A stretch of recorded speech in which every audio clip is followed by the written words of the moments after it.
my name is Hazel and this is my garden. I call it Gortnalee Garden after the house, which is Gortnalee House. And you're very welcome to take a tour around it with my friend Rachel.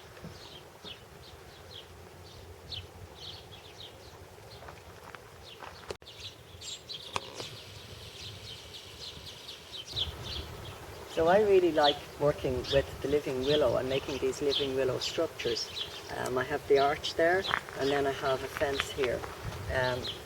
A guy came about 4 or 5 years ago, supplied me with the willow, and also taught me how to actually do the willow structure. And I was delighted to be involved in doing my own one. Of course, willow grows, it grows madly. The top of this has actually been cut twice this year already. By the end of the autumn it'll be about 6 or 8 feet tall, and this provides me with the material to do further structures. The fence on the other side then was actually made from the cuttings from the more mature fence, and that was only put in this February, and because somebody who was staying here wanted to know how you actually did it. And as you can see, initially you used little cable ties to hold it in place, but once the willow has been there for about a year, it strengthens, and you just cut off those cable ties. But they do help to keep the structure initially. So this area is the Sedum garden, and it was an idea I got just sitting doodling one winter. I thought this area really needed something spectacular, and so I decided the soil was very, very bad. So I decided if it hasn't got good soil, Sedum would probably like it.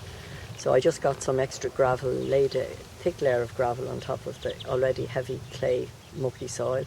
And then, not knowing how easy it is to grow Sedum, I carefully minded 250 little bits of that yellow Sedum over the winter in the greenhouse and tormented myself. However, I think that the overall effect has paid off.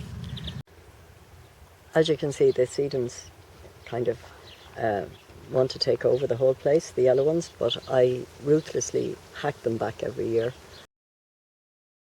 So this border is one that is another area that I removed all the grass, but I did this using the lasagna method that Rachel has taught us about so often.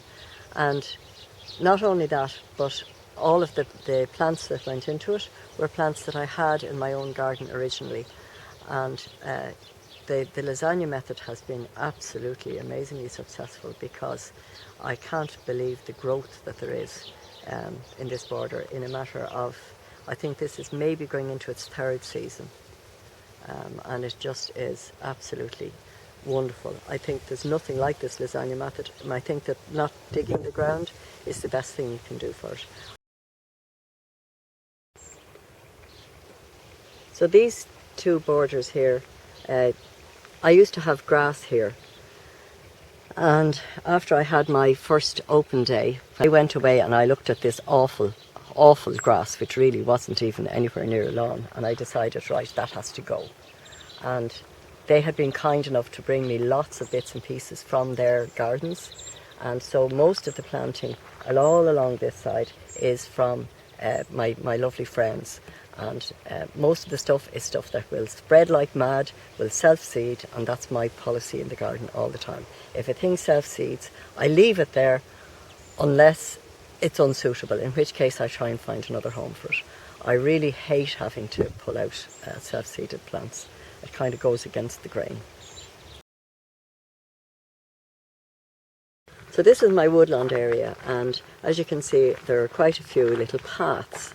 And the idea of these paths is that because it's heavy clay soil, I like to be able to work in the garden all the year round. So if I have paths that I can stand on, it's a lot easier. So there's constantly new paths appearing from time to time in the garden. So people who come back after having been away for a while are really surprised because they find all these mad little paths.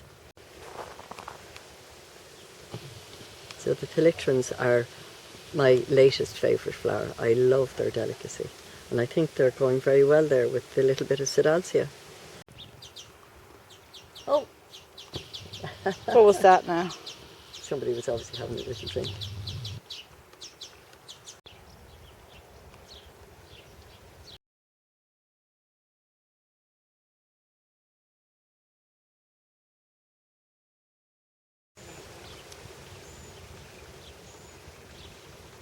So thank you so much for coming to visit my garden today, Rachel. I've really enjoyed bringing you around.